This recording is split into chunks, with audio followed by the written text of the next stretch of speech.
Dude, that was so easy. I mean, I don't know how we messed this up all the time. It was so easy. Just push that button. Let's do this thing. What do we have? What episode 7? What are we doing? Come on, I sent it down to you, douche. 80. I don't read that. Do you not look at what I send you? I print it out. You want me to print it out and fly it over to you? Didn't even start and we're arguing. This is a perfect way to start episode 80. Let's go. It's time. Put on play pads. 80. Hey, welcome aboard, everybody. He's Jason Ginty. My name is Rod Ryan, and this is the Play Pants podcast. We were off for a couple of weeks. Spring break last week for us here in Texas. I was asking you, you got spring break coming up in a couple of weeks? First of all, it was news to me. We were off last week. Oh, shit. You sent me a text, and I'm in line for a ride at the jungle. Jungle Cruise? Yeah, it might have been one of those. Oh, my God. I was in Animal Kingdom last Wednesday, and you sent a text, and I think it said something like, hey, did you not get my email? And I'm like, oh, shit. I'm in Disney, bro. I went, ooh, click, lights off, computer off. I'm like, okay. Yeah, but that's Ginty. He thinks we haven't talked all day. We haven't talked for a week before. He thinks we're doing a podcast. He's sending me the Zoom link. I have not sent the sheet. I have not sent the top 5. What are we going to talk about? You're just sending. You're like, dude, why aren't you answering your email? We've got a podcast to record. Look, we haven't fucking talked in like 9 days. No, I'm always ready to go. You know me, man. Let's go. Let's just go. Let's get it done. I'm always, you know me, I'm ready. We can rip one of these things off in 5 minutes if we had to. We could. Well, but I do like to plan out the top 5. So I sent you something, and it was kind of a story that was sent to me. I don't know who by what, but I thought it was a good idea. They were talking about the usage of proper names in songs. And then ding, ding, ding. Our favorite songs with names in the title. Yeah, it's cool. I like it. And you know what sucks?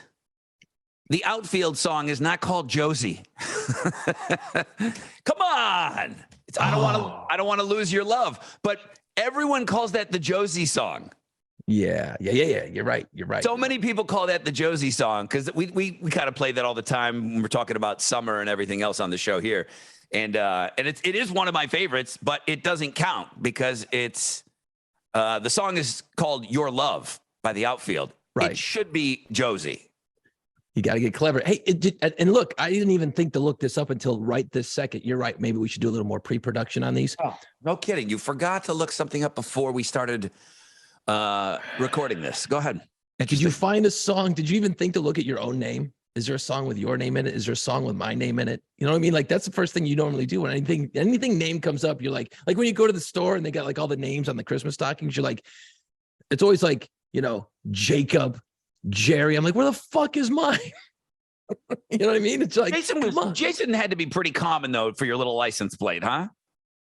9 times out of 10, I'd get it. You know, that was actually pretty good. You know, but every once in a while you'd be like, oh, what the fuck? Why my name not cool now? You know? And I didn't even think to dig into this. And I can't think of any songs that are titled Jason or Rod, to be honest with you. There's Hot Rod Lincoln. Hot Rod Lincoln. You're right. That's more of a hot rod car thing. Yeah. It works. It works. Are you familiar with Rodney Carrington? Her country guy, right? He's like a country guy, but he's like the Stephen Lynch of country. Oh, okay. And he sings funny songs, and I think he might do a song for himself. And then somebody wrote a song about Rodney King, and that's it. That's all I really see. Wow, you're really winning the battle on that one. Yeah, no, I guess not. Those are tough ones. Who's gonna write a song about Jason? Hot Rod Lincoln is a pretty great song. That is a great song. That wouldn't have been in my top 5, but I would have argued, had I thought of that, I would have maybe argued for that. But see, more research necessary. But you, when I sent this list to you, be honest, like most lists I sent to you or ideas for top 5s, you're kind of like this one you flat out told me kind of sucks.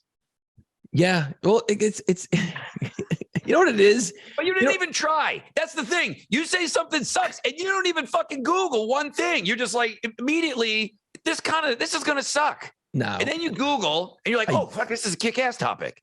Just to be fair to me.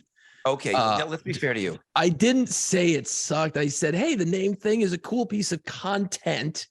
Top 5 ? That was how I responded. And then of course I'm like, look, I'm not going to put the onus on you to go, oh, he doesn't like that one. Let's go dig up another one, because these aren't exactly easy to do now because we've done so many. So I'm like, well, I don't have anything else. So if it comes down to it, I'm totally flat ready to go on this one. And then I did do a digging around. I went, oh shit, there's some good songs with names. Yeah, there's a lot. And you're saying we've done so many lists.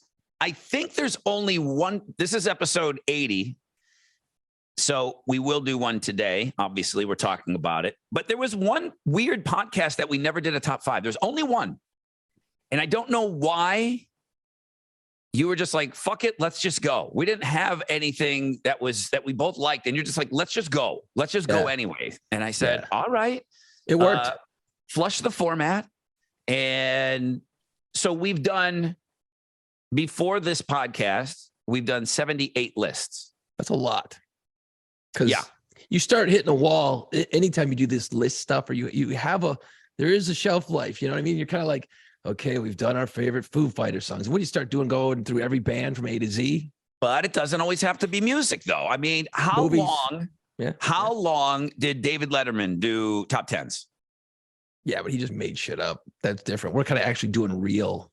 I mean, I'm not saying we can't keep doing it. I'm totally fine doing it, but it gets harder to find stuff than it used to be, because we it's can not do as the top. fresh. We do the top 5 things on this little cabinet behind me. Yeah. I think the Josh Allen candle might be my favorite. I should probably say the picture of my kid, then the Josh Allen. Jesus. Wow. Well, it's one of those digital frames. So my kid's going to pop up and someone's going to say, dude, you didn't say that was the best thing on that table? It's the best thing on the table. Then Josh. Cool. So I wanted to throw this at you, because I know we're going to get to this name list, and I've got some good shit. And I was like, oh yeah, I forgot about that song, as we do every week. If you've been following along and you're caught up on our episodes, which if you're listening to this one, I would assume you're probably caught up. We talked about Pink Floyd a couple weeks ago, and you said to go look up a song. And I do, when you say go look up a song, I will usually at some point in the next couple of days, I will go dig up that song. I appreciate the shit out of that. And the Harry Styles, I mean, Home Run, dude, I'm still locked in. I hear that song, I get all worked up. I'm still all about it. The Pink Floyd song, what is it? John, you're not now, John. I didn't like it. I was like, this isn't, it's nothing. There was nobody. I listened to it like 4 times. Oh, I love it. I couldn't do it. It was just one of those things. It qualifies for today's list. It does. Absolutely. But yeah, I just wanted to say, it doesn't make it a bad song or a good song. I couldn't get there. I tried and I'm like, nah, this one ain't doing it for me, man. I tried and I gave it the old college try, and it ain't always going to work for you. You know what I mean? That's what's great about music. Quickly, Michael Stans from the friendly confines of North Tonawanda, New York. Stans, love you. He's always listening. He said, I'll admit I was late to the Pink Floyd thing like you guys. I didn't have any friends that were really into them in high school. You know, I always talk about the influence of my sister, and she was a little bit into Floyd. So that was my introduction to him, but it just didn't grab me. His top 5, On the Turning Away, great song. One of These Days, great song. Neither one of us mentioned that. I'm sure of it. I know it was 3 weeks ago, but One of These Days is badass. Yeah. Young Lust, Wish You Were Here, Pigs. And check out Gilmore's guitar work on Marooned. He is a master at holding and bending notes that seem to soar. Well, back at you, Mike Stans. Blue Light is probably my favorite Gilmore solo. Blue Light is phenomenal. Now, Francis, who we love, we both worked with Franco 100 years ago in the radio industry. And I so want to do it in his voice, because Francis was a sales manager who should have just worried about getting commercials on the radio. And he was in my office all the time talking about music. He's like, hey, Rod, you gotta listen to this Godsmack. I can't do his accent. But he was constantly bugging me and whoever the program director was at the time. I'm like, dude, get your people selling something right now. But I loved his passion. He was such a music guy. He goes, you guys are idiots. The band was revolutionary with their music. No way did they suck. When Dark Side was because you put that in the title of our podcast 2 weeks ago. You put Pink Floyd sucks with a question mark. So it's open-ended. I was living uptown Britannia Street. He's a New Orleans guy to the bone, right? Yeah. So he's got a little apartment there, and he's got a Capitol Records rep that lives there. And he knew that I was into Pink Floyd because often playing their metal, or is it the medley album? I think it's metal. He gave me a copy of Dark Side of the Moon and told me that it would do for Pink Floyd what Sgt. Pepper did for the Beatles. I thought his prediction was a little over the top, but in hindsight, he was right on. Yeah. Yeah, that's a good quote right there. Good job, Franco. He's always spot on with his comments. I don't always agree with them, but he is such a smart music guy. No doubt about it. He's one of those guys. Well, he grew up with a lot of it too. So there's a different perspective. You and I are kind of going back. So we don't have that emotional attachment as someone who's a little bit older than us will have, because they were there when it came out. They were there in it. So, it's like when we talk about grunge, that's our wheelhouse. That is like, holy fuck, I was there when it happened. I wasn't there when the Pink Floyd shit came out. If I was 2 or some shit. So it doesn't resonate the same way. It doesn't mean I don't like Pink Floyd. You wrote they suck in the title. Pink Floyd. But see, that's the key, Rod. We're doing a bad job with our promoting of this podcast. And what you need to do is you gotta write in your titles. You gotta throw a little controversy in there. So now I'm gonna start writing a little controversial titles. It gets people fired up, brings them to the party. We get more downloads. That way we start making more money. Fucking guy's a troll. Now it takes 80 podcasts to realize you're a troll. It took me 80 podcasts to figure out that that's the way you're supposed to be doing it. I didn't know this. March 1st, 1973. So I was 2. Okay, so fair enough. So yeah. let me go down this quick rabbit hole with you quickly, because I was just like, okay, what the fuck? Where was I? And I understand why what happened. And I understand why this poor bastard, from a generic music fan world now, okay, didn't get the credit he so rightfully deserved all these years. But then again, he didn't really put out a whole lot of shit in the last 20 years either. So I'm going through the YouTubes, and I'm digging up music, and I'm going, oh, this is cool. This is cool. This is cool. Right. And somebody said, hey, dude, you got to check out the new Extreme song. And I'm like, fuck, Extreme. I'm like, get the funk out. I'm like, More Than Words. Okay, they're fine. Okay. Gary Sharon was in Van Halen 3. Gary can sing his ass off. Mad respect. Just a band that I was just kind of indifferent with in my whole life, right? And they said, hey, I think you're going to dig it. And I said, okay, all right, I'll listen to it. I listened to it, and the song is good. It's a good straight up rock song. And you watched the video too. I watched the video, and these guys, okay, let me start with just saying this, okay? First of all, these guys still look like fucking rock stars. Nuno is 56 years old, looks like he's 26. Yep. And this is where it gets awesome. If you haven't, I forget what the hell the song is called. It'll come up. Look up the new Extreme song. Mm-hmm. Get to the solo and sit back and fucking lose your shit. The solo. I haven't heard a solo like that ever. There's a lot of influences. You can hear a little Eddie in there because he was a huge fan of Eddie, right? And they were kind of competing. So I started going down this rabbit hole of Nuno Betancourt and realizing that if you're a guitar player now, if you're a guitar dork, this is one of the bigs. Like, and then I watched, who's our guy that does all the breakdowns of the songs? Rick Beato. Great fucking channel, by the way.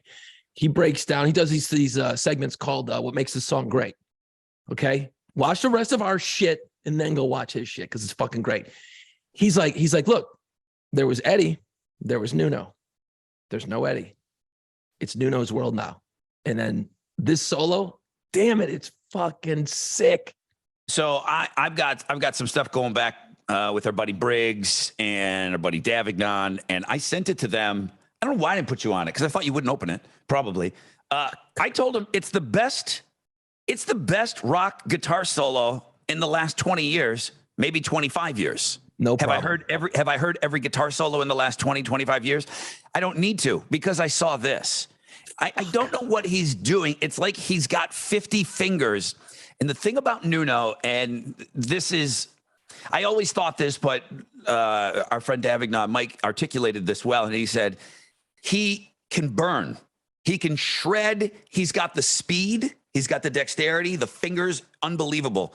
But he has so much soul to combine those two things, okay? Because there were a ton of shredders, okay? Yeah. And Eddie could shred, but Eddie also had that touch. Melody. And he also had that, and then he had kind of that classical thing working. So that gave him a different touch. Nuno is an all-time great guitar player. He's Absolutely. an all-time great guitar player. During the pandemic, did you see the video of him, Taylor Hawkins on drums, and they do Heart Barracuda? This is your listening assignment this week. I guarantee you will love it. They don't even really spend a lot of time on who the bass player is. I have no idea who he is. He might be awesome. But they have Ann Wilson on it. Now, you know, her and Nancy don't talk. So they've got this black gal singing, and she is fucking wailing because that song's stupid to sing. Okay. Yeah, it's hard. I mean, very hard. Ann Wilson will go down as one of the greatest voices in rock for sure, but she's an all-time vocalist. So, I mean, she's on a list with Aretha Franklin. Totally. Yeah. It's a pandemic song. And then you're seeing, you know, Taylor Hawkins play too. But it's one of those kind of Zoom split screen. Yeah. All four of them are playing. And Nuno is just shredding, being respectful and basically note for note, but him. Adding to it. You know what? He's cool to watch. He has that thing that certainly Hendrix is going to, that's the first thing that comes to mind. And then Stevie Ray Vaughan, where that guitar was like a third arm. Yep. Nuno Betancourt kind of has that. He's fun to watch play. He's just a fucking, and what, you know, we've talked about this numerous times about solos, and we got into the metal thing there, the one episode where it was like, yeah, back in the day, it was just like this song's going along and then this solo comes out of nowhere. Hey, look at me, I can shred. And then it goes back to the song. It didn't service the song. Fit the song. And this is a shredder, but there's melody to it. And you're like, and then he does some crazy, there's some shit in there. I'm like, wait, where's that sound coming from? How's he getting that sound? Like, there's so much greatness in that solo. I'm like, you know, in you know, kind of going back in it, you know, you think More Than Words was that acoustic song that everybody loved back in like 91. What? So they come out and they're ripping along and they have this huge hit. And then all of a sudden it's Pearl Jam, it's Nirvana, and it's everything else. And then they just kind of went, oh, see you bye. Because they weren't the More Than Words, you know what I mean? That wasn't their band. It just happened to be a song they did. You're right. You know? And they could never get over that hump. They could never get, so a lot of people like me who were just kind of like Fairweather fans was like, oh, okay, I guess that's that with them. I was really into them on that first album. So Get the Funk Out was before they had the big commercial success. And that whole album is awesome. Right. Is awesome. And just go and watch. Okay. You've mentioned the song 3 times now. One of the best guitar solos of all time is Get the Funk Out. Yeah. Yep. Because you can, like David Gilmour, how you can sing one of his guitar solos a little bit. There's pieces that to me is like there's a signature along with that instead of just shredding. And that is a widely respected guitar solo. Some big time players have said that that's one of the all-time great guitar solos. That was before this new song. That's so fucking good. So then I went and I saw Sammy Hagar does this crazy rock and roll road trip. So he did an episode with it at Nuno's house sitting in, in the hills in LA. And it's Sammy Hagar, Nuno, and then Gary Sharon. And he does the interview and they go fuck around and they talk about some shit. And then they go out and Nuno's got an acoustic guitar. And of course you got Gary Sharon, singer of Van Halen, and Sammy Hagar, singer of Van Halen. So you think they're going to do a Van Halen song? No, they do Won't Get Fooled Again from The Who, which Van Halen used to do in concert. And while I love Sammy and Gary's a hell of a singer, you can't take your eyes off of Nuno because he is playing that song on acoustic and he's hitting everything. And you can't take your eyes off him. You can't take your eyes off of him. And you're right. I didn't know he was that old, by the way. What did you say? 57? 56. Yeah. He is I mean, like, dude, I'm like, there's Harry Styles and now I might be gay for Nuno too now. I might be. So he went out on tour. It was him. When you were watching any Nuno videos, did you see it was him, Black Label Society, Zach Wilde? Yeah, and it might have been Yngwie and another guy. I mean, like that's a little that G3 kind of thing. Yeah, that idea. But he'll play the songs, and the dude can sing his ass off.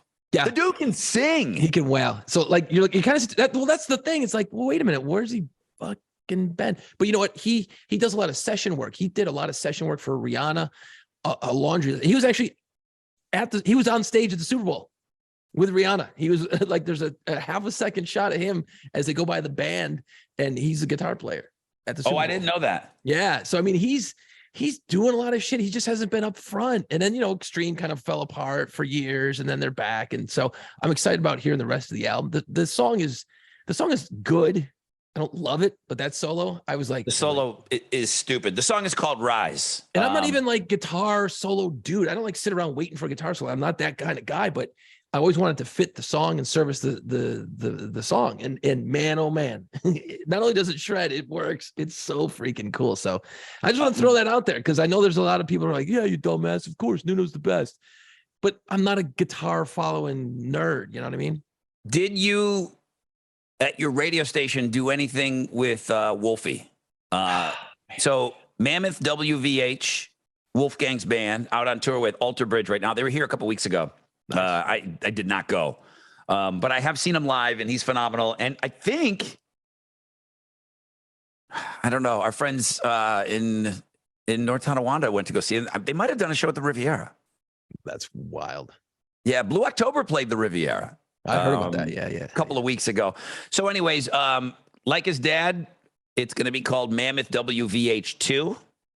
Another celebration at the end of the world. We did a world premiere on the air this morning. We played it for people, and all the rock people chimed in. They all loved it. I loved it. I thought his vocals were next level, meaning more confidence in his vocals because it's a rocker. It's a shredder. Yeah. You can tell, like, you open up for Guns N' Roses in a couple of stadiums and your confidence level is going to go places. And his guitar work, because everyone's going to remember the first Wolfgang Van Halen single that was a tribute to his dad, he kind of chose to do something tasty, and that was it. He does a guitar solo in this song, and it's really, really good. My only criticism was that the vocals were a little buried. They're low in the mix, but, right. I'm not going to tell Wolfie how to mix his own album. But it's a really, really good song, though. I don't know if it's going to be radio, hit-wise, but I really liked it. I actually just listened to it about right before this, and I was like, holy shit, it's a great rock song. I don't know how much it's going to do at radio from that standpoint, but it is good. And I got the same thing from it that you did, but I got it from the whole thing of it. I'm like, well, wait a minute. This is kind of cool. He took all that time, all those years to make the first album, and he just went in, comes off the road, hot off a tour, goes right in the studio and rips through this album, and it's going to come out in August. I'm like, see, that's what he needed to do. And you could hear the confidence in everything. It just sounded like it went next level, all of it, the drums, everything. You just felt like, oh no, he's got some serious mad confidence from being out on the road. By the way, you kind of half said it, but he's playing all the instruments again. So the people in the industry will tell you, man, his band is really good. The band that he takes out on the road is really, really good. I believe the guitar player might be from Galveston. But he chose to do it again his way. And, Dave Grohl famously only did it on the first album and then put together a band and then allowed other people to come in and play on the second album. And Wolfgang, because he mentioned he used the Dave Grohl Foo Fighter first album as a reference. Right. He wanted to go in and do that. I didn't ask him. I never heard him ask, hey, are you going to do this, on all of your albums? And he probably would have said he didn't know at the time. But he chose to play everything again. And it's a sick fucking flex. I think it's awesome. It's a sick flex, man. Like every fucking thing, even in this new song, another celebration at the end of the world, people were calling in, I got a fever. I'm like, well, I hate to kill it. I mean, it's a wood block, but still it counts. I got a fever. I need more wood block. There's a wood block in it. So, but there's some shout out to Queens of the Stone Age for their wood block. But there's some cool, like weird changes and shit in there. And I'm like, wow, he's not fucking around. This is really cool. Like, it's cool. It's a great song. I'm not going to play it. We talked briefly right before here, and before we started the latest episode here, and I was like, man, I hope he's got a song on there that's kind of like a Foo Fighters-esque from a rock standpoint song that it can go to alternative. It can go and give him a hit. I think this album, they want to get a hit out of him. This ain't it.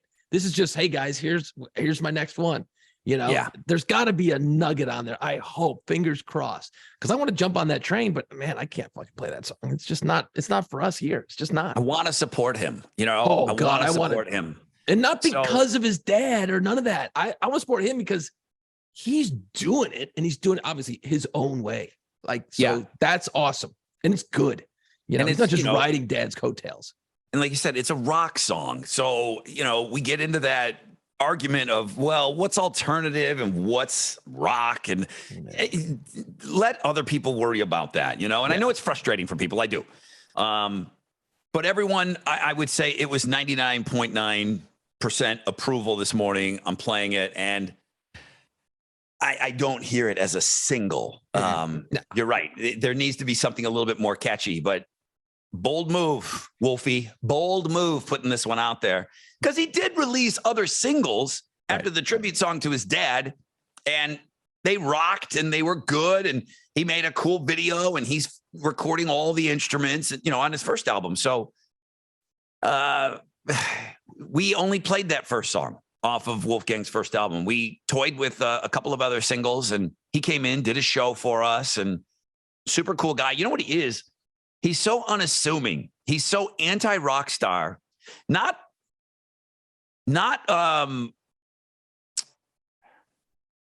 dick, but there's just no attitude with him. He's just very humble, regular guy. He was like that in the interview. And meeting him was the same way. And, you know, he's not screaming on stage, and he's not borrowing anything from Uncle Diamond. None of that. He's just doing his thing. Uncle Diamond. I love it. That's great. He must have called him that at least once. I live in a world where at one point he called him Uncle Diamond. Yeah, like his eyes rolled back in his head, like, yeah, oh, thanks, Uncle Diamond. Like, as a I hope dick. so. I hope to God. Hope so. Oh my God, that'd be so fucking great. So we'll see what happens with this, but another celebration at the end of the world, a new Wolfgang Van Halen track, and he is out on the road with Mark Tremonti and Alter Bridge. I cheerlead, man. I want him to get that. I want him to have a single on this next album that, like, okay, look at this fucker go. I'm cheerleading hard for the dude, man. I really am. I want him to succeed on his own, because he is now. And, you know, it's hard not to say, you know, okay, the last name. Did he fast track his way on stage, opening up for some of those Guns N' Roses shows? Probably. Did he fast track his way onto that Metallica tour, which is going to be one of the biggest tours ever, all time, after Taylor Swift, what she's doing right now? Maybe, but hey, you can't do anything about it. His last name is fucking Van Halen. Okay, guess what? And he's got the cool last name. If he wasn't good, these guys would not bring him out. If he wasn't fucking killing it, they're not going to go, well, it is the kid, so that's going to help us. No, they know he's good. They know he's good. They're giving him a shot to get his shit out in front of a massive crowds.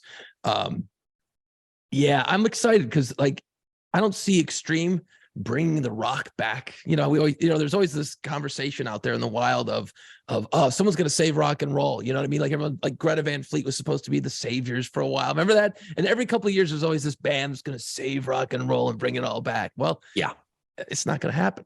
Okay, it's not going to happen. But I'm excited about the fact that, like, and I think part of it is because of the internet. Bands like Extreme, well, I don't see that song being massive. No, but there's going to be people talking about it, and it's going to get exposure. Wolfgang is helping that whole world out. You know, there's other bands out there that are strapping on some guitars, and I'm hearing more, or maybe I'm just trying to hear more. I'm not sure what. I look at it like a bet. I'm going to tell you where I lost some money. I put a lot of chips on the fucking Struts. Yeah, I put a lot of chips on the Struts. I spent some time with that band, and they're great. They're awesome. We saw them in New Orleans. I don't know what we were doing. We saw them at the House of Blues, and we met Eddie Trunk. And great night. It was a great night. What we were doing, and they're coming in and they're playing Buzzfest, and they're so great. And you know, you can't help but say, you know, Freddie Mercury, and then there's a little bit of Justin Hawkins, you know, and he'll be quick to tell you that, you know, that was his guy when he was starting singing. He was listening to The Darkness and Justin Hawkins. I really put a lot of extra chips on the Struts. And I don't know why these songs aren't working, man. We try them, people like them, and then it just doesn't, it's not grabbing. What are the Struts missing? It's like the Buffalo Bills. They're missing a couple of pieces. You know, they can't get to the Super Bowl. The Struts cannot get to be that band. I'm not saying they're going to save and they're going to like shoot us in a new, avenue of rock, but they were right up there with Greta Van Fleet and I don't know. It was a couple of other rock bands that, Glorious Sons. Midi Wave. Yeah. Yeah. You know what? The Struts is tough because why aren't they, what are they missing? What do people need to hear them do? Because they're, and I hate to sound like a record guy because you get this pitch all the time. Well, you gotta, this is what record people would say to me. I'm sure they say it to you today, to this day. Come to the show. Come to the show and you'll see them live and then you'll get it. And that was such a stupid fucking thing to say. It's terrible. The worst thing you could say. It got me to go to the show because I wanted to see them. 9 times out of 10, it got me to go see the band.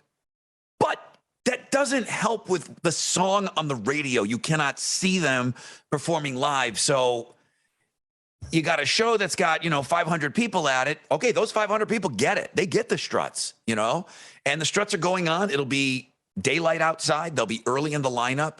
They're fucking great, man. Mm-hmm. So I'm sorry. What are they missing? Why aren't they getting to that next tier? The songs just aren't quite there.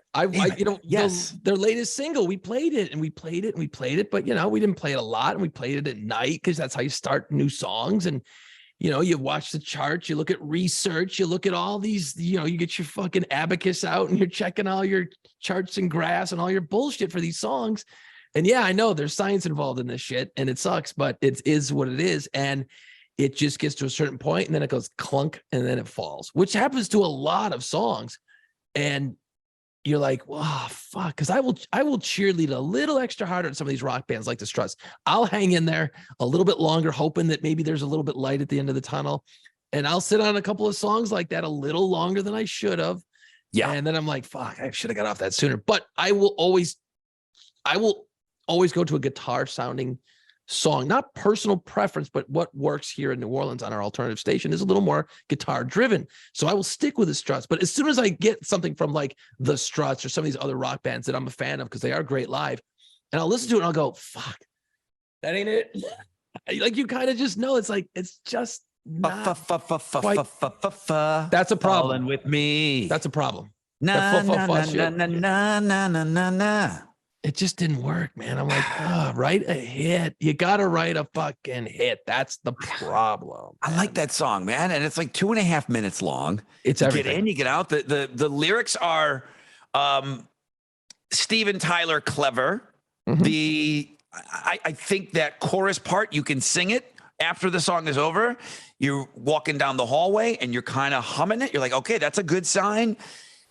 People are going to see them at BuzzFest, and they're going to, after the show, they're going to come up to me and they're going to go, dude, why aren't you fucking playing the Struts all day?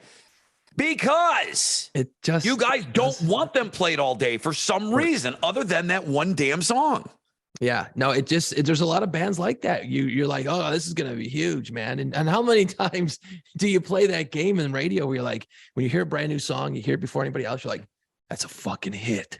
And I'm like, I do it all the time because I'm doing that on a daily basis. Oh, that's going to be massive. It makes it all the way up to 28 and then it fucking shits the bed. I'm like, whew, I'm in the wrong fucking business. But then there's others you do get, you know what I mean? But that's the game, it's trying to figure out what's going to work in my city.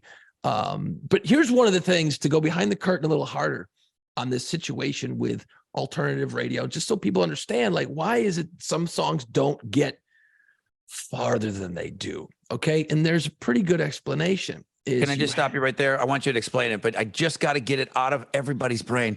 The bands don't fucking pay us money. Okay.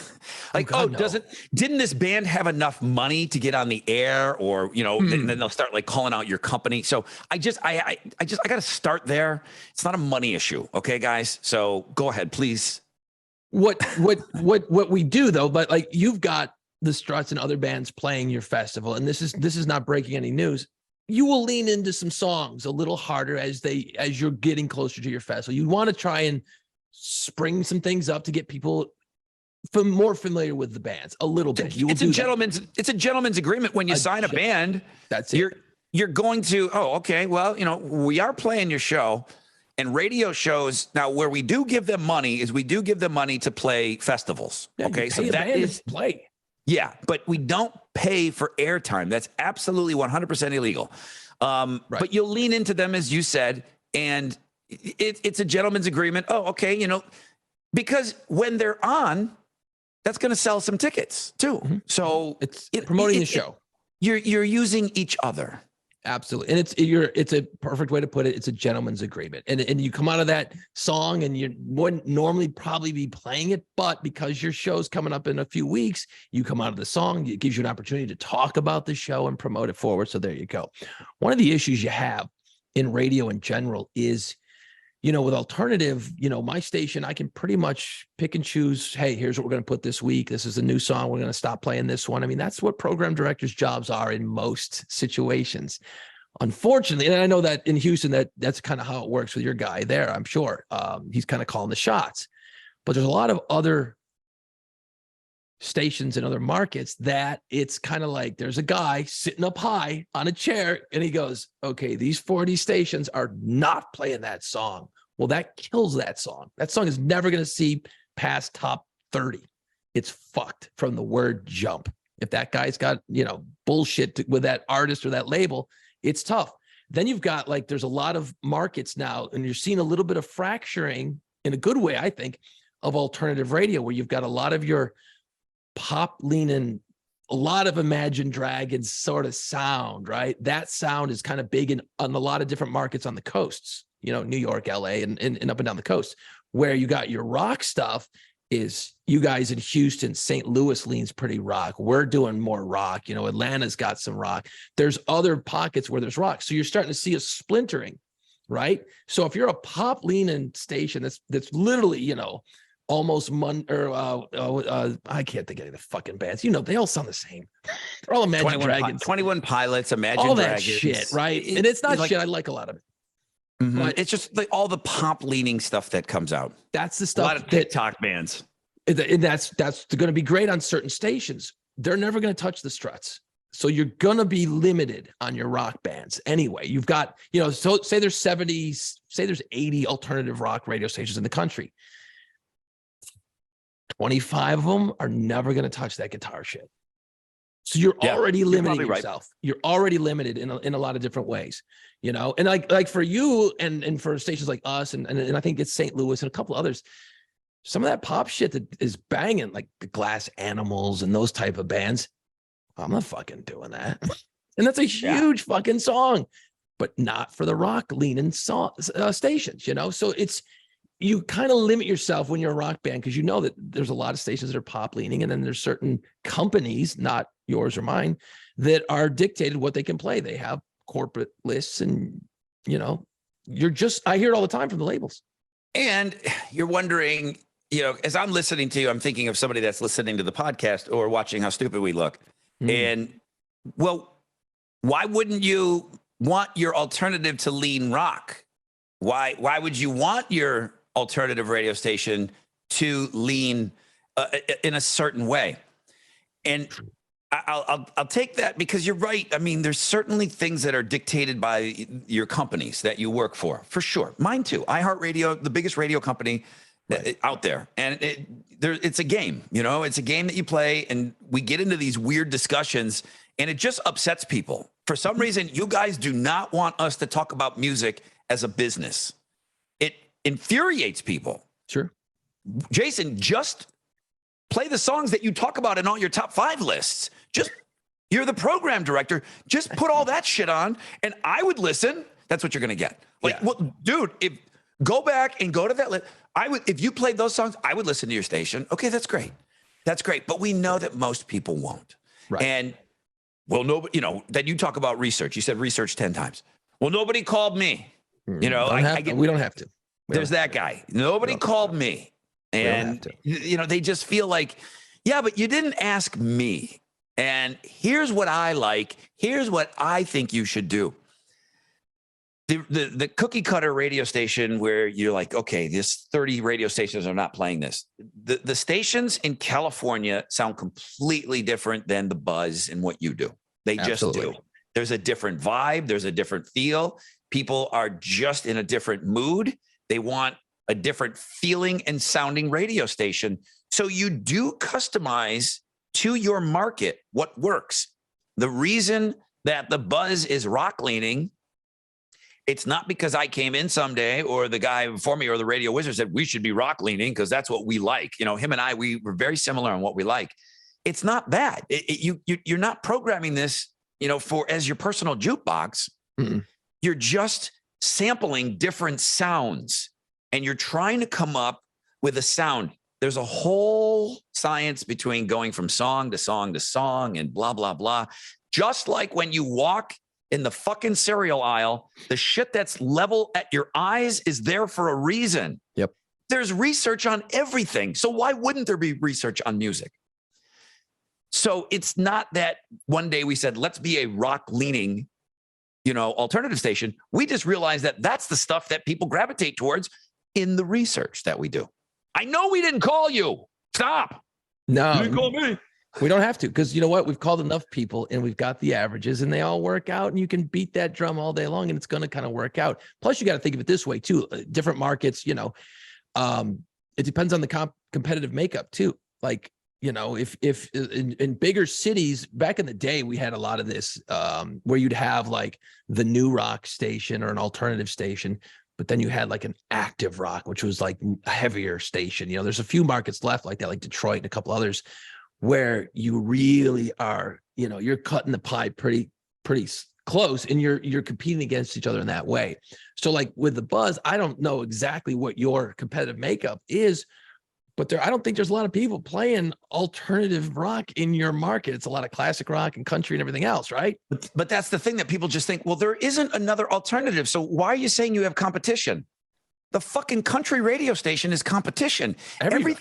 Every station that's on the air, the Jesus station, we're competing against it, okay? Mm-hmm. The Hispanic radio stations, we're competing against it. You're like, well, why? Because when they look at morning show ratings, it's, are you number one in the market? That's not, fuck, I've been the number one alternative rock guy every 4 times a year for 19, 20 years now. Right. Because there's only one of us. So of course I'm number one in that demo, but it goes by ages and that's it. So you're trying to get the most people listening to your station, and Houston wants to hear more rock leaning things. We're trying to get the most listeners. We do have a lot of listeners, and that's where you're competing against every format. You're like, well, what do I care about this country station? I fucking care about what they're doing from 6 to 10. Every format out there. The Britney Spears station. Oh shit, KRBE. They're giving away Taylor Swift tickets. Fuck, it doesn't get bigger than that right now. Yeah, I'm going to lose listeners that are going to, when a radio station gives away something like Taylor Swift tickets, I'm going to lose listeners. Yep. Because they're going to try to win them for their kids. Yep. So that's competition. Just because it's not rock, it's country, it's CHR, it's everything. Yeah. No, it's a fucked up game, and I don't want to spend a whole lot more time talking about it, but I always want to give a little more insight than the average cat is going to understand. So hopefully, you know, when we talk like this, people are like, oh, I don't fucking like it, but at least I get it. You know, that's all I'm trying to do is explain like the game that goes on and, you know, we're not yet an algorithm. You know, there's human beings. I have meetings every week and we talk music and we got, you know, it's cool, man. I'm actually in, and look, I'm not here to brag, but I'm here to tell you that it's fucking awesome to sit around with really smart people and talk music. You know, it's fucking cool as balls. Don't get me wrong. You get to do it every Wednesday night with me. Every week. And then there's this, you know, there's this and, you know. And there's this. I mean, shit. You must be fully erect right now. Sometimes, but it's weird because I was thinking about Harry Styles. I saw the coloring book and I got a picture of Nuno above my bed. But yeah, it's cool. It is cool. But I see where people are frustrated. Like, well, it's the old, well, how come you guys keep playing that fucking Pearl Jam song? Cause it's huge and sorry, you know, it's just what it is. You know, it's just what it is. It works. It's why do people still fucking go to McDonald's? Everyone knows it's terrible for you. Nah, I'm going anyway. It's because it's what you do. Yes. And they researched that. The colors of the arches are a specific shade of yellow. Everything is researched, man. So when it comes to your music, sorry, that shit has been run through the ringer. And it's been this way forever. I mean, you can go back to Dick Clark and Top 40 Radio. They just played the 40 biggest songs, the 40 where this all comes from, and then we can move on. Yeah. Where all of this comes from. There was no research or anything like that. There was just what albums, what singles were selling. So like 45s, records, think that back in the day. And think about when Elvis got a song played, people were losing their mind. Now radio stations would count and they would keep track of requests. When you and I first got into radio, we've never talked about this.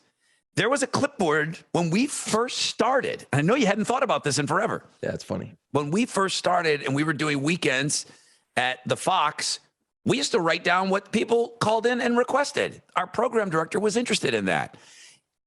Now, how heavily did it weigh on what we played? It was another tool for him to look at. But going back, they would look at what people would call, but they would look at album sales and they would grab the 40 biggest records. And you didn't have all these different formats, okay? You kind of just had like this music that these kids were listening to.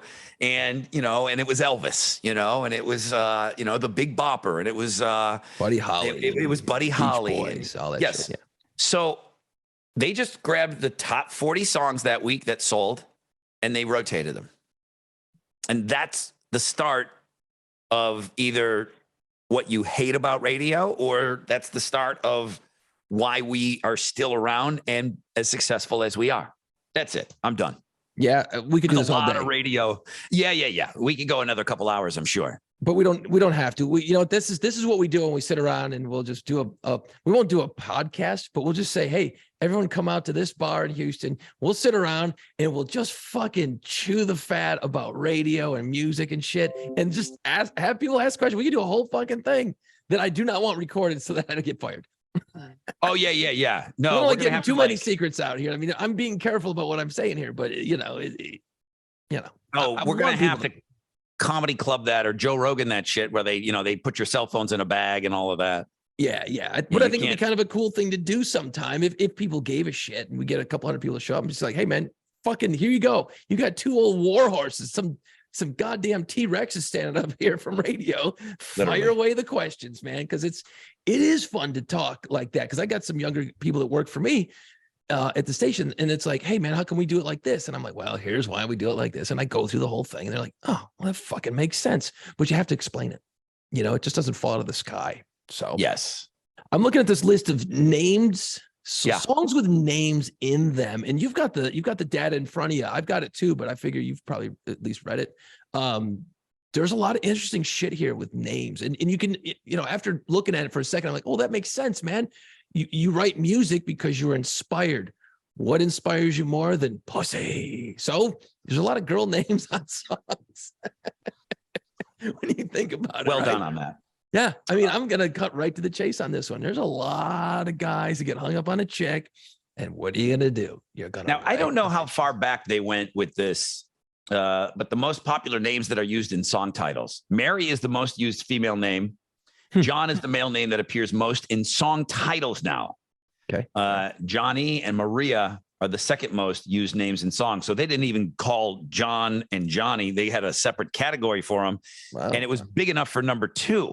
There's a bunch that I want to get into. I want to talk about it. And I want to revisit the fact that Jason did not think this was a good idea for a top 5.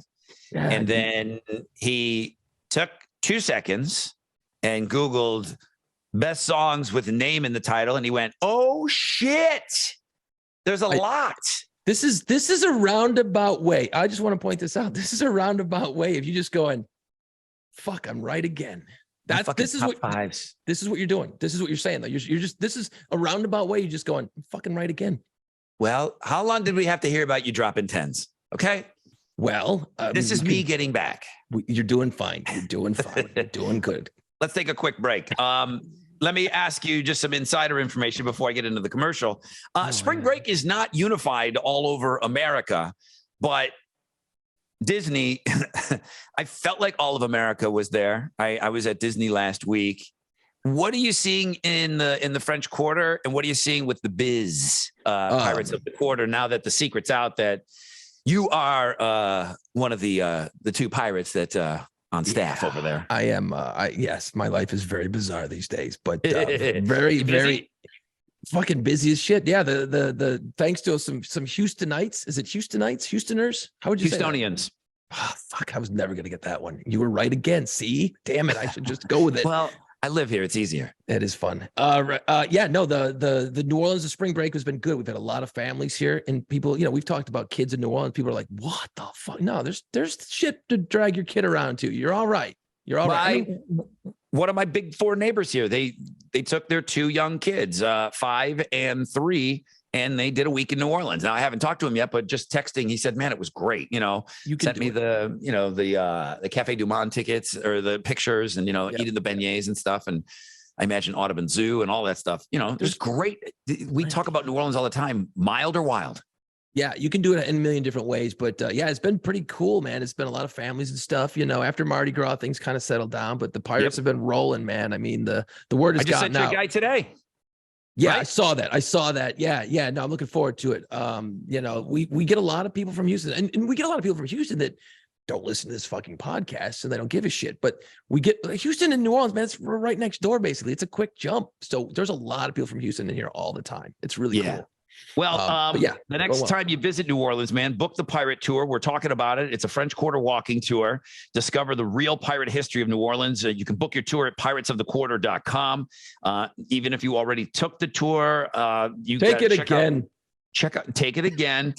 Then check out the shop page at piratesofthequarter.com. They got kick-ass t-shirts. Everything is at piratesofthequarter.com, and then at Pirates of the Quarter, all socials. And these guys are constantly out there updating their socials and what's great pictures up and all kinds of great stuff. Piratesofthequarter.com. Yes, Jason. It's funny because I make the joke about come see us again, but we get people that will, you go to New Orleans every couple of years. People come back now. They're coming back and taking the tour again. I'm like, yeah, and they'll stand in front of me. Hey, we took this a couple of years ago. I'm like, and you're here again?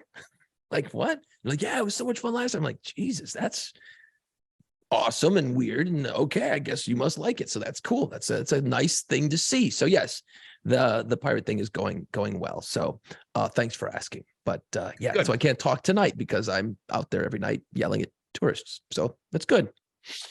So most popular songs that a name is featured on, with it's okay, I don't mind risking.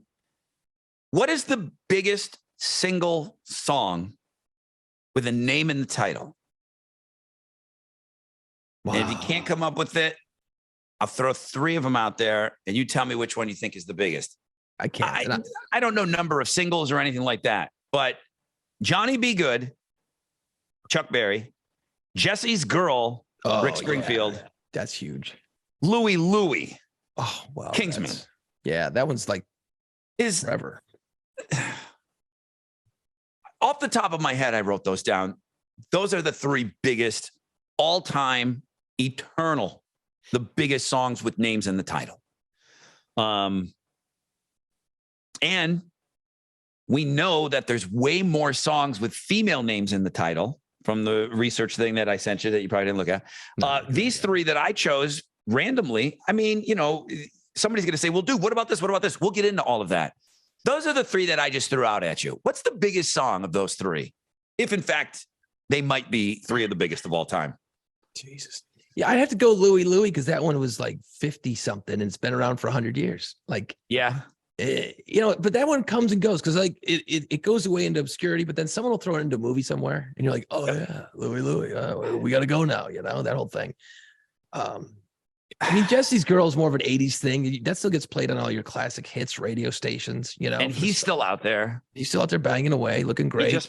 He just played a festival here recently. Spring break, he was here. He looks great. He sounds great. He still has his voice.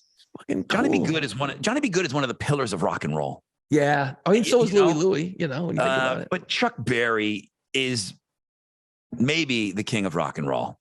No disrespect to Elvis, but it might be Chuck fucking Berry. And Johnny Be Good has got to be the biggest, most important song with a name in it of all time. I mean, thank God for Michael J. Fox in Back to the Future. Else we would have never had. Am I getting this wrong? I mean, Marty McFly, son of a bitch, gave it's it your to cousin, Marion Barry. Your cousin. Take a listen, Chuck. Thank you. Thank you.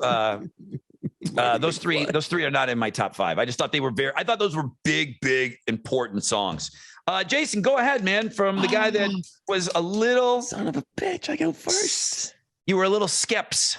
I was, but man, I got into it right. I literally took 37 seconds to put my list together because it was like, oh, this is easy. I got this. Yeah. Ooh, no, that means you left stuff off. Yeah, that's true. I did, but it goes back to you were right again. Okay, so we're done with that, right? Number 5. There's a guy named Prince. You may have heard of him. Ooh. He wrote a dirty song called "Darling Nikki." Wolf. Great song. It's so fucking good. Haven't listened to it in years, and I just punched it up here a little while ago, and I'm like, oh, it's still dirty. It's still dirty after all these years. It's great. He famously would not play it later on in his life. It just didn't line up with whatever his, morals were. But boy, we had that Foo Fighter cover, and that was fucking ripping. Ooh, so great. So that's an easy one. It's not like going to be played on the radio, but that is a good one. Number 5, "Darling Nikki" from Prince. Go look that one up and cover your ears. You're going to blush just a little. Number 4, this song, I can recall playing it maybe 5, 6 a.m. sitting on a roof somewhere, chucking beers cans. Oh, and just I know the night, but I would love to guess the song. I know the night you're talking about. Just sitting there going, "Fuck, bro, yeah." Did you set yourself on fire? I set myself on fire. Listen, Uncle kids, here's what you don't want to do. Okay, when you're out with your boys. Okay, this is I'll get to the song in a minute. Hold on. When you're out there with your boys and you've been drinking, like we went to all the bars, and I do mean all the bars. And then I had a little window that would open up to a rooftop. We put some lawn chairs out there and we kept drinking beers. And this was back in the day when, and this is going to make people's stomach turn right here, right now. Goldschlager was what we drank. That was Rod and my drink of choice. We would drink the whole fucking bottle between the two for about a year. It was huge. Well, lo and behold, somehow we got on the topic of Kiss. So somebody resembling me thought it'd be cool because we had candles going. We were really going gay hard that night. And I had some candles out there smelling nice. And I went, let me try that. Bought a mouthful of fucking Goldschlager, candle up. Well, in the meantime, I'm spilling all down my shirt. It's all over my arms. I blow the fire and it worked. Don't do it at home. Flames come shoot out of my mouth. I sit back down, and then you and Mike are like, "Fuck, dude, you start beating me. You guys are beating my ass." And I'm like, "What the fuck?" And you're like, "You're on fire, stupid." Yeah, you were on fire. We're on a roof. We couldn't really stop, drop, and roll because you would have rolled off the roof, and that would have been bad. So yeah, we just had to like pat you down, and your hand was on fire, and your flannel was on fire. All the hair on my arms was burned up. I mean, it didn't hurt. I was so drunk. So anyway, we were listening to Beth from Kiss. And me and the boys are playing, and we just can't find the sound. Just a few more hours. When do we get pulled over for playing that? We can't get flagged for me singing it, huh? I mean, I know it's pretty close. I think they probably think I'm playing like some unplugged version of it. Yeah, you sound about like Peter Criss on that. I'm gonna be honest, man. It's rough. So, yeah, I remember playing that song, and I'm like, that song. You listen to those lyrics, man. That'll suck in the heartstrings pretty good. You can tell. And what I say earlier. Great song. Guys love getting their tickler tickled, and you know what? You're gonna write songs about girls, and that's a great one. That's number 4, Beth from Kiss. That was a long way to get to that. Sorry. Number 3, I didn't think about it until I saw it. I went, fuck yeah. Goo Goo Dolls, Iris. Iris. It sounds like an old grandmother's name. I don't know anyone under the age of 112 named Iris. I'm sure there are some girls named Iris, but I haven't seen it. But that is fucking always great. Thought they were singing about the portion of your eye. I never thought of it as a name. I never did either. I didn't, Okay. I never, ever, and I know the name Iris is a name, but Sure. I never once thought of that song and not think of the area in your eye, your iris. But it counts, and it's one of the great pop songs of all time. Yeah. I mean, the last time somebody was named Iris, they were watching a guy invent the fucking wheel. They're like, hey, Iris, come here, hold this. And you're like, okay. Yeah, they may have been at a Gershwin show or something. Right. That was number 3. Great song. Number 2. Yeah. As a kid, riding around in the back of mom and dad's cars, and they always had the radio on, man. There was all kinds of music playing in my house all the time. But when the Kinks' Lola came on, right? She walks like a woman, she talks like a man, and all this stuff. You know how many years it took for me to understand what the fuck was happening in that song? I just liked the song. I didn't pay attention. And I mean, years later, I went, oh no, that's a dude. Yes. Dude, I didn't get it for, years. Kind of a Lou Reed, Take a Walk on the Wild Side. Yes. Like that song's got to be older than Lou Reed, so you got to give them credit. And then Lou took it to another level. But great storytelling, and they sucked you in, and it's a cool song, and it's like, Adam's apple, gotcha. Okay, cool. So there is a great rock story about, they recorded it with Coca-Cola, and then they had to change it to Cherry Cola. Right. But there is some corporate great rock story that circulates around that song. It was, I'm glad you brought this up. It was, they were calling it Coca-Cola, and then the BBC, because it Kinks England, the BBC radio wouldn't play a product in a song. Like, we got to do that. So I think, I forget what's Dave is the singer, Ray, I don't fucking know, Ray or Dave Davies, had to fly to New York. That's where the tapes were, some shit. Has to go in there and sing Cherry Cola, and then they fucking had to reship it all out and all this stuff. So yeah. From Coca-Cola to Cherry Cola, it's like, really? Wow. And then they ended up making Cherry Coke. That was number 2. Number 1. Number Good 1. List. Number 1 is fucking obvious. I can't believe it's my number 1, but it makes sense because back in the day, not a huge fan. But now, okay. Wow. It's not this woman can do no wrong. Jolene. Ooh. Jolene. Good one. Jolene. Man, every time I hear that song, I'm just like, fucking Jolene, you stay away from that guy. Like that, if you really sink your mind into those lyrics, man, you're like, God, that is awesome. Like, she is so like, stay away from my man, because she's so insecure about herself. Like, hey, you're too pretty. You're too awesome. You're going to take my man. Please don't do that, Jolene. You're like, from the perspective, the way that is written is so brilliant. Yeah, and Dolly's a top 10 for me. Like, I still would hit that. Oof. I would try to knock the wig off of it.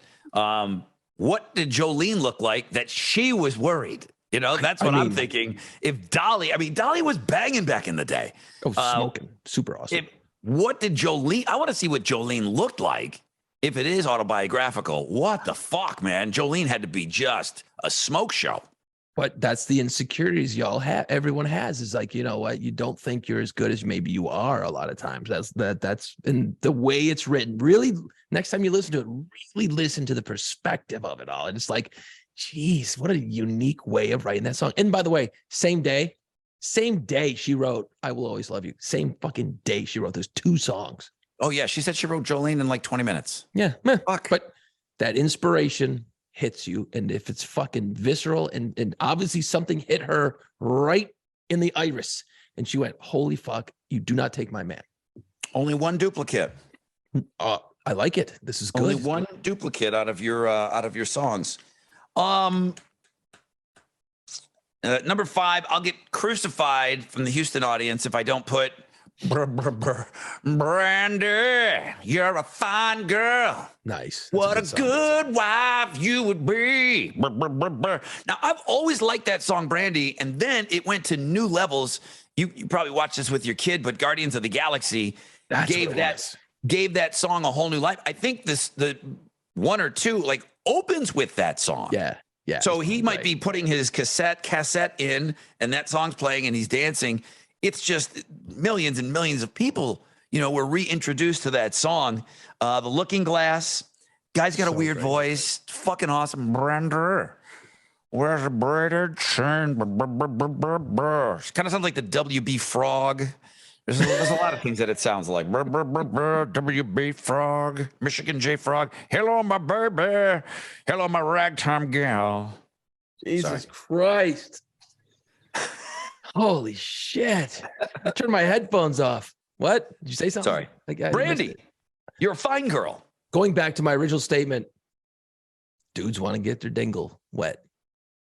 You know what I mean? That's why you write songs like that. Think about it. Yeah. Think about it. That's it. But man. she wasn't giving it up, though, because she made up her mind about a sailor, and that dude He got his dingle fucking wet. flat out told her, man, the sea is my life and my love and my whatever he said. I don't know the words. It's weird. All right. Number 5 is Brandy. Good.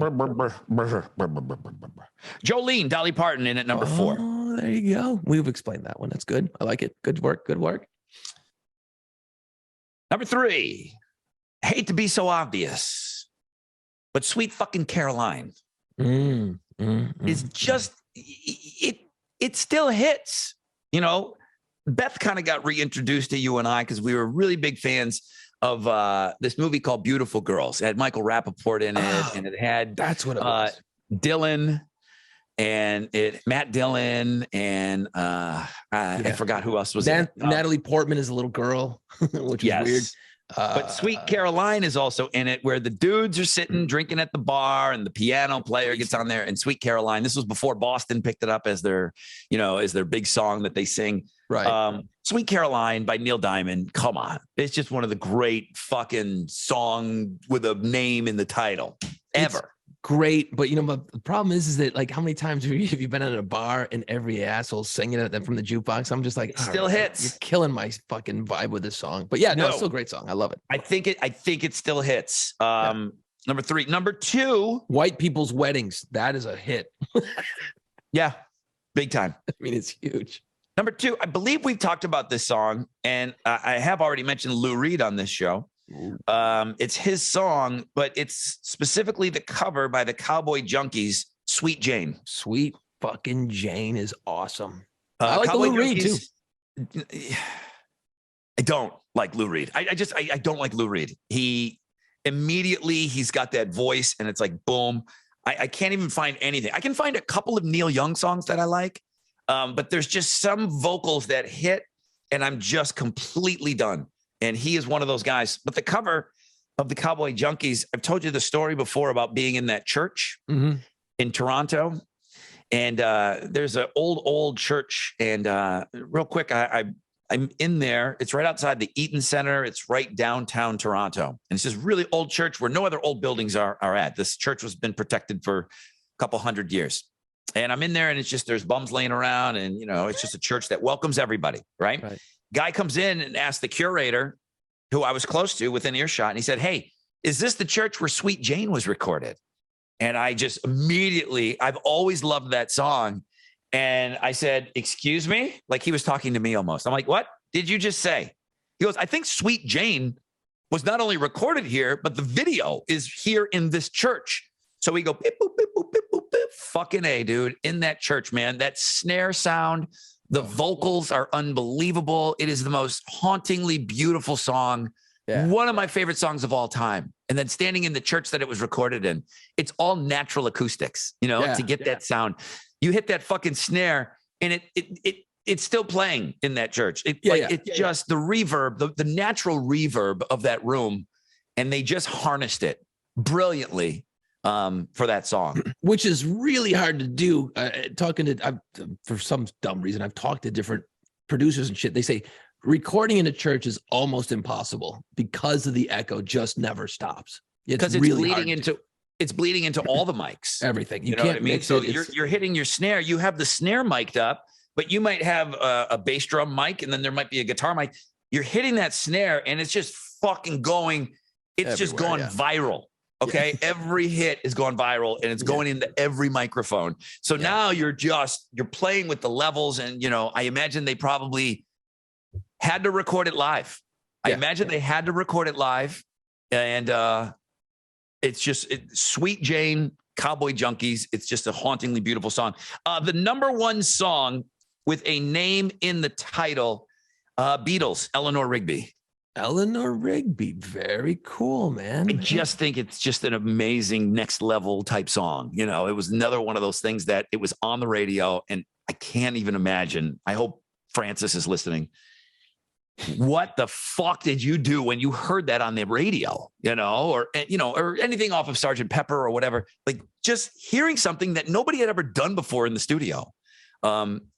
Eleanor Rigby is a phenomenal song. You bring up an interesting point about, great pick. I love those 5 songs. It's good. I'm going to go back and listen to those. But it's hard, especially for people like us who've been working in the biz or music fans in general, is to hear something new and fresh. Think about people growing like our friend Francis back in the 60s. Everything coming out was almost sounding fresh and new sounds. You're going from a lot of extremes on the radio. You start out Beatles and stuff, and you're like, oh, that's cool. And next thing you know, there's Hendrix. You're like, what the fuck is that? Then it's Sabbath, and then you got your Skinners and your Allman Brothers, and you got Zeppelin and your Doors, and you're just this wild palette of sounds. And I guess you could say the same thing today, but it just feels to me like things have been a little more homogenized and brought into a certain lane in a lot of different ways. It's hard to hear. It must have been awesome, is all I'm kind of trying to say. It must have been fucking, well, you didn't know it at the time because it was just what was happening. I'm looking back in a romantic way to history. Yeah, but people will say that about Pet Sounds, and they'll say that about the Beatles album. Sgt. Pepper, right? Sgt. Pepper. It just, that's why they couldn't tour. It's like, you can't fucking recreate this. You can't. Okay, I guess we're done playing live because we can't. Fuck, we got 6 million instruments on the 16 tracks here. We're bouncing shit 25 times because they only had 16 tracks. So Eleanor Rigby really is just an unbelievable next level song. Give me something that was just that you're mad that just couldn't get in. There was so many. I mean, I didn't want to write down and just dazzle people with, okay, we know 1 million songs. Really, what were you struggling with? Did anything challenge number 5? Not a lot. I mean, there wasn't much. Those ones really stuck out. What's interesting is that I kept thinking of songs where the names weren't in the title. That's what I kept going. I'm like, Tommy used to work on the docks, man. Yeah. Oh, that's Living on a Prayer. Okay, that doesn't count. That's what we said about the outfield. Yeah, I'm like, oh, fuck. I keep going down these roads. I'm like, oh, yeah, but that doesn't work. Oh, but that doesn't work. Oh, yeah, but that doesn't work. So, Ricky was a young boy. Exactly. There's not so much shit. The name of the song isn't Ricky was a young boy. It was 18 in life. But if you want to do a list of songs with numbers in the title, why don't you bank that? Let's put that one there. I think that one is a go. Numbers in the always title. Working, baby. Yeah, I'm always working. Always thinking. We need someone to take these notes. Please. So nothing really. What came close? I was trying to do it just by memory because I really want to start doing more of it just by top of the head, which doesn't work because as soon as I start thinking about it, everything goes fucking blank. I thought you were going to have Jamie's Crying by Van Halen in your top 5. And we've talked about this. You know what? I worked classic rock for many fucking years and it's just, okay, I get it. She's crying. I gotcha. Great song. Love it. But I'm done. I had it too much in my life. Jamie's Crying. Hey Joe, or The Wind Cries Mary.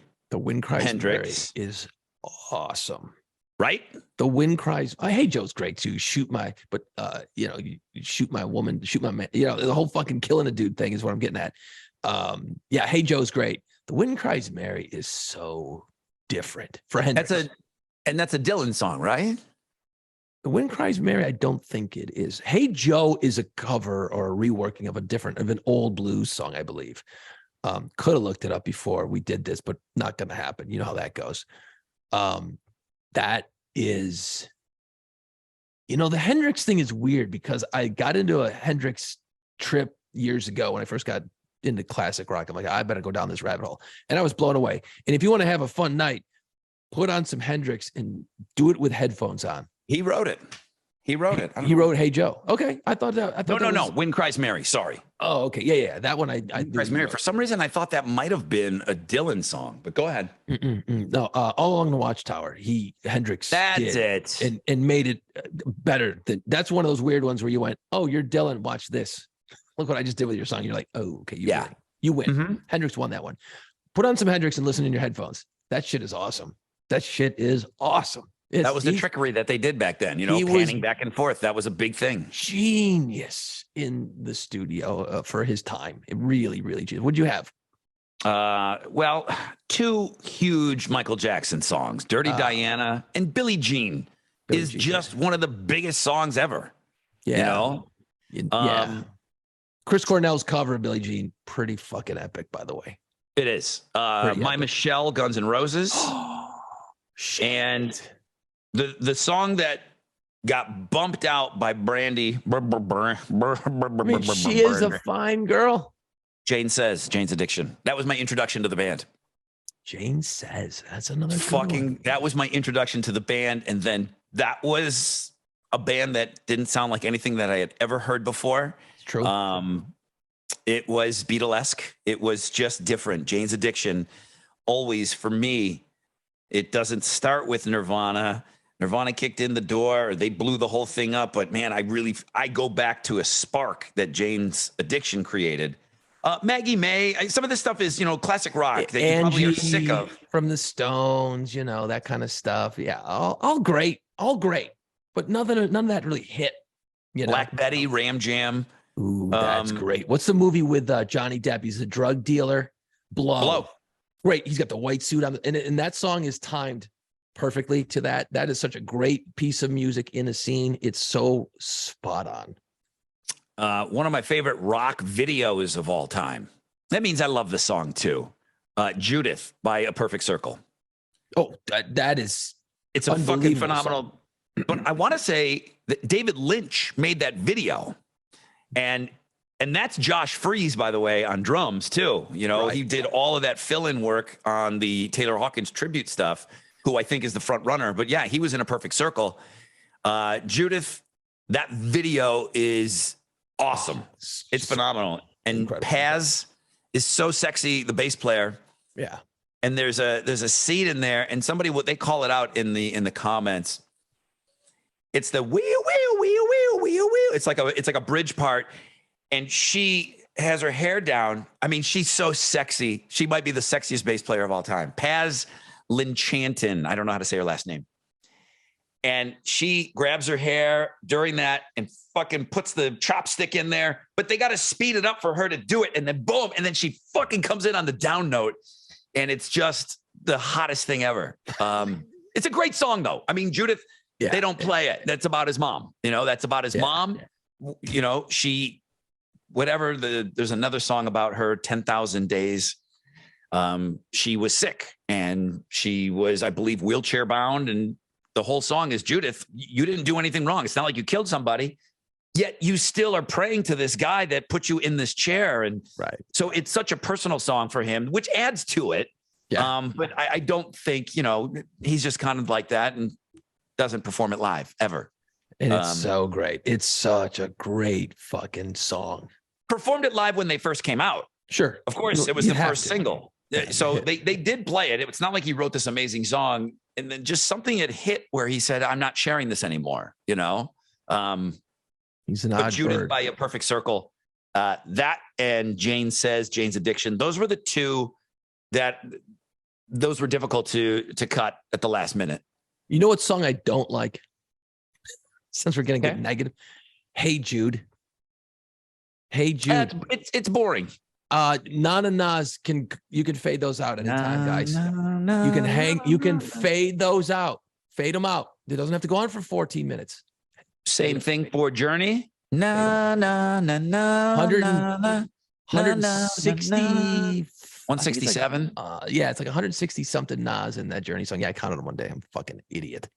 But the Hey Jude, hey, you know what? Fade that shit out. I get it. We got it. Okay, we're good. And then he does it in concert, and you're like, all right, let's go get a beer. He'll still be fucking singing when we get back. You know, God love Paul McCartney and all, but gee. But what did it sound like the first time people heard that on the air? You know, I'm sure it was amazing. And it's still cool. I love the idea. It's about, you know, Lennon's kid that he ignored and all that stuff. You know, it's like, oh, like Mother cool. Mary Comes to Me. It's like, holy shit. Yeah. Did you see shit? It's the movie where the kid gets in the accident and he wakes up and nobody's ever heard of the Beatles before. He's an Indian yes. guy. Yeah. No, it's fucking, that movie's awesome. That movie's amazing. Ed Sheeran's in it. Yeah. I didn't want to, like, I'm like, I'm not watching. This is gonna be dumb. And then I went, oh, this is really good. Cause they make like jokes like, oh, well, there's no Beatles. And then he starts going on all these derivative bands. Like, oh, wait, is there a band called this? Yes. Is there a band called the Kinks? Yes. What about Oasis? No. Because with no Beatles, there's no Oasis. Funny. And yeah. it's like, oh, okay, cool. Spoiler alert. Sorry. Yesterday. It's really cool. Really cool. Hamish Patel. I've seen him in a couple of other things, man. He's awesome. He is so great in it. And they weren't looking for an Indian lead. He just impressed so much. Danny Boyle, I think, made the movie. Yeah. Guys, if you look at, I don't think you have to be a huge Beatles fan. I think it's done so cleverly. No. Think about a world where the Beatles never existed, you know, and he goes in and he fucks up lyrics and everything, but he puts those songs out as his own and they're putting them up there with Ed Sheeran. And they're like, okay, who's the best songwriter right now? And Ed Sheeran says, you're the best songwriter I've ever heard. All he's doing is just remember it. Yeah. He's remembering Beatles songs, you know? Yeah. So Yesterday is a great, great movie. One that I need to watch. I can't believe how great Patel is in that movie. Yeah, it's such a and I'm not a Beatles guy that like was like, oh yeah, this is gonna be great. But you find yourself going, okay. And the chick's awesome too. And his love, his gal. That's why I brought it up, because he's ready to, hey, you want to hear my new song? Again, nobody knows about the Beatles. So he sits down at the family piano and he starts playing Hey Jude, and the phone rings. And then he starts playing it again. And then somebody comes up, a neighbor comes over. And then he gets done. He's like frustrated. He's like, fuck, man. It's like, I mean, Hey Jude's probably one of the greatest songs of all time. Right. He gets done with it. And like the parents go, oh, it's nice. It's like, what do you mean nice? It's Hey Jude. Only he knows it's a Beatles song. Right. Yeah, it's great good. movie. It's a great movie. Rod, any final thoughts? Let's wrap this shit up, man. Disney adults are fucking weird. Okay? Yes, they are. You can Google it. Disney adults. Now, it's okay. Like, Jason was so excited for me when I texted him. He wasn't mad that we missed the podcast. He's like, man, I'm so fucking happy for you in London. That's awesome that you're at Disney World. You're going to love it, you know? Fuck yeah, it's the best with your kid. It's so it's awesome, right? But there's bros that go. There's Disney bros. Be me, you. Let's go grab Butel. Francis, hop in. Let's go. There's like groups of guys that go. And then there's the tattoos. And there's Disney adults, dude, that they're obsessed. Now, I have a problem with anyone that obsesses about anything. Yeah, if you're craft beer guy and that's your whole life, I don't feel like we can hang out. You know, anybody that obsesses about one thing, this goes for politics, this goes for anything. If that's your one thing, that we're always going to get to that if we hang out in a 5-minute span, I'm not going to spend a lot of time with you. Disney adults are weird. Yeah. Okay. It's cool. It's a great place. Okay. It's awesome. But doing nothing but worshiping Disney, it's a weird thing, man. And I'm sure some of them have kids and they use that to go, but there's a lot of people that are just going, there's no kids around. You can spot a Disney adult. Okay. Chubby girl, Minnie Mouse ears, fucking Minnie on one arm. She's got fucking Jiminy Cricket over here. She's got a fucking, I don't know, Tinker Bell on her cooch. It's weird to me, man. It's weird. Shoving fucking Mickey Mouse ice cream in her face. Yep. I want to go back to the Tinker Bell on her cooch. How the fuck are you seeing that, dude? I don't know, dude. That's gross. Disney adults are weird. Anybody that's just, I don't know. But you do you, everybody. Yeah, do you? fine. Don't worry about me. I'm the one that has the problem. No, because I agree.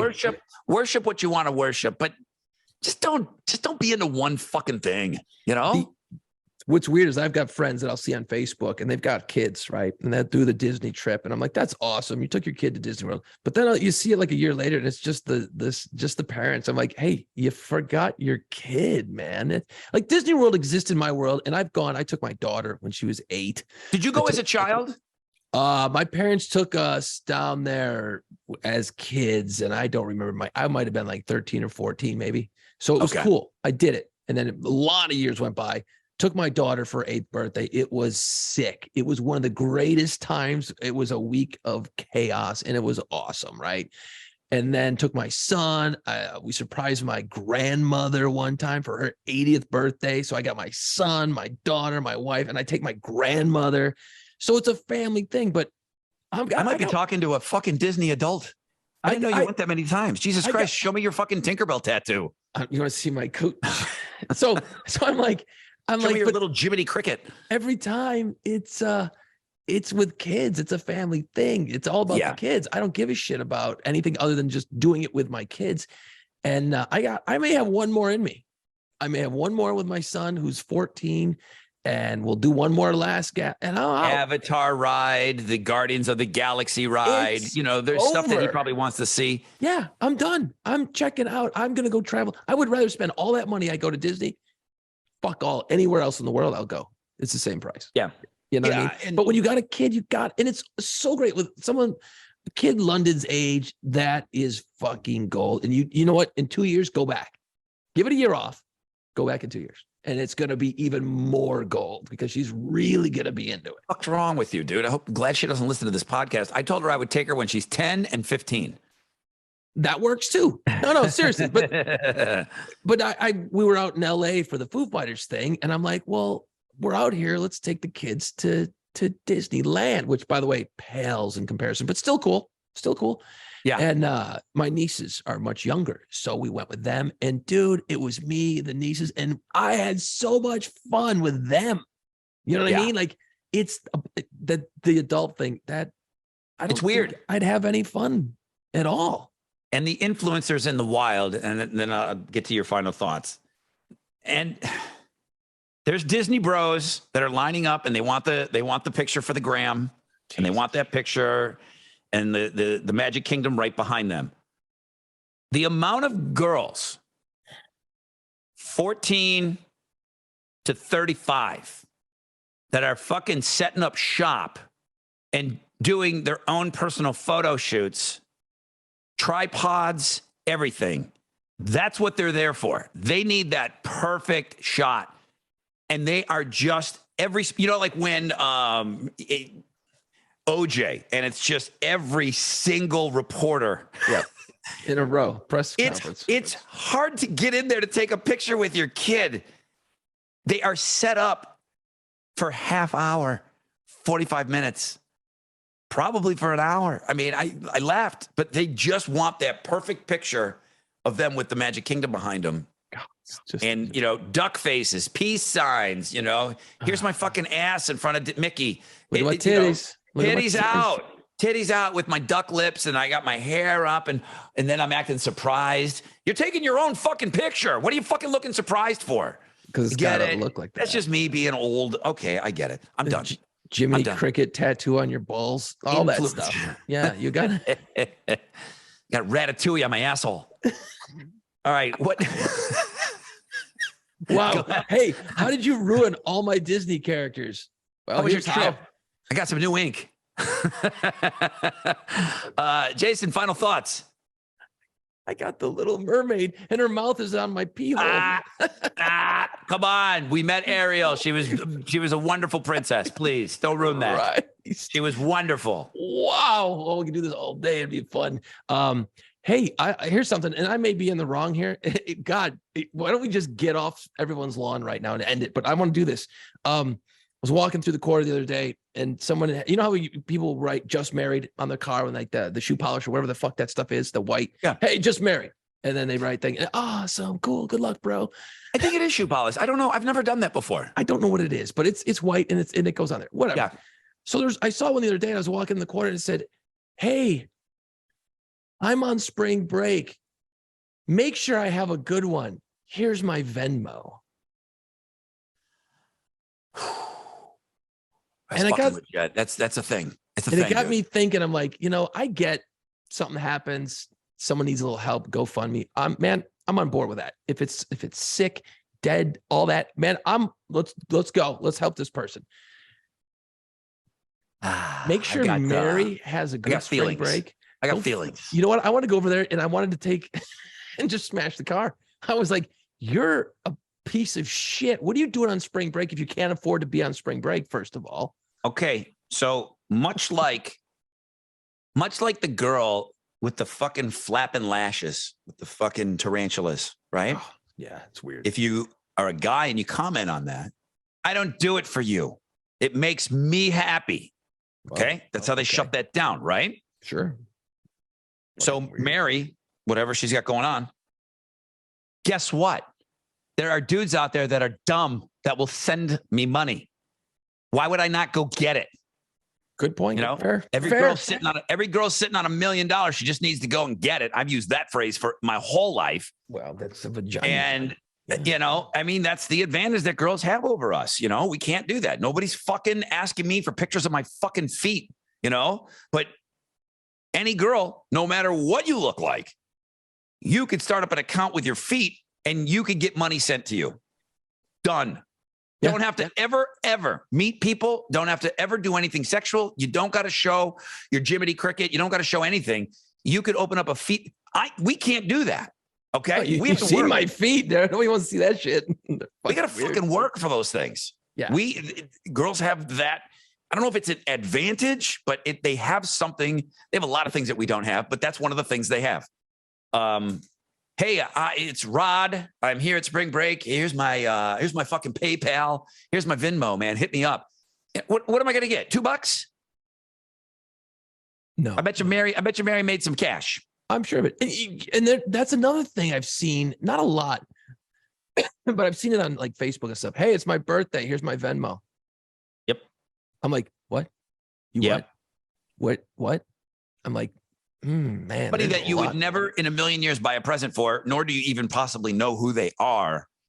And there's just, from the girl standpoint, there are dumb dudes out there that will send me money. Okay. Yep. All of these girls on Instagram, here's my list. Oh yeah. Okay? The Amazon account thing. Yeah. I'm like, here's all the shit I want. This is just this is a list of shit that I want. Oh, this could be a whole nother podcast. Yeah, no, let's not do it. I don't want to do it. I didn't bring it up for that reason, but if the gal can shut it down by saying, well, dumb on him. I didn't promise him anything. Fair enough. He bought me these heels. He bought me this lingerie. And maybe you do have to, hey man, I bought that for you. Can I get a picture? Maybe he gets it. Maybe he doesn't. I don't know how any of it works, but dudes are dumb. That's something that's said on this show a lot. Dudes, wow. And it's not even by us. It's people dudes listening. Are dumb. You guys are stupid. Yeah. Well, now that we've wrapped that up, I saw it. I'm like, oh man, that's a bit fucked up.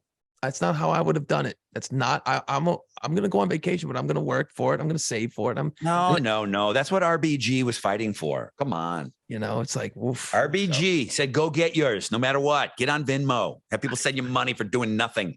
I guess, man, that's just weird to me. And again, get off my lawn, old man, bitching about stupid shit right now. So slay, queens, slay. Let me adjust your crown, queens. Get the money. Get the money. If that's the way you want to get it, man, eventually you're going to sit back at some point in your life and go, that was fucked up.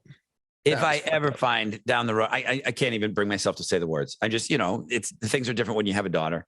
I think that I'm pretty consistent in my disdain of what you're talking about, whether I have a daughter or not. But man, finding that your kid's fucking trying to get free shit on the internet from strangers, fuck. Come on. It's messed up. The whole thing's weird. I don't want to talk about it anymore because it freaks me out. It bums me out. It bums me out. I'm like, look, I get it. You know what? You got to earn. You got to make some money. I got you. Desperate measures, desperate times. I got it. I'm all good there. But there's going to come a point in your life down the road where you're going to go, ooh, what was I doing? I'm going to need an acid bath right now. That's fucked up. Maybe you end up sending a picture to Boba Fett 69 420, and then somehow he figures out where you're at, and then Boba Fett 69 420 shows up at your house, and he's not looking the way that you want somebody showing up at your house. No, because when people hear my voice, they're like, dude, Boba Fett, you sound pretty cool. And then I show up, they're like, what the fuck is that? I've seen Boba Fett, and his feet, fucking forget it. Don't even think of asking him for a picture of those fucking talons.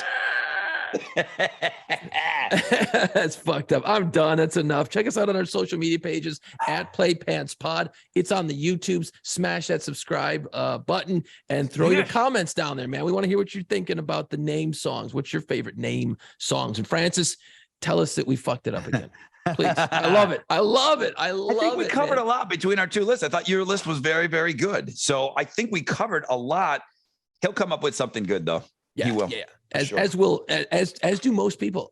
I love the comments, man. I love it, and we'll try and do another one of these again here in the future. Can we do a couple weeks in a row, please? Can we? Okay, guys, thank you so much. At PlayPantsPod on all the socials that we fucking never put shit up on. Never ever. Let's go. It's a Bruno Play Pants. Find us wherever you listen to podcasts. See us on our YouTube channel and follow our social media pages at PlayPantsPod.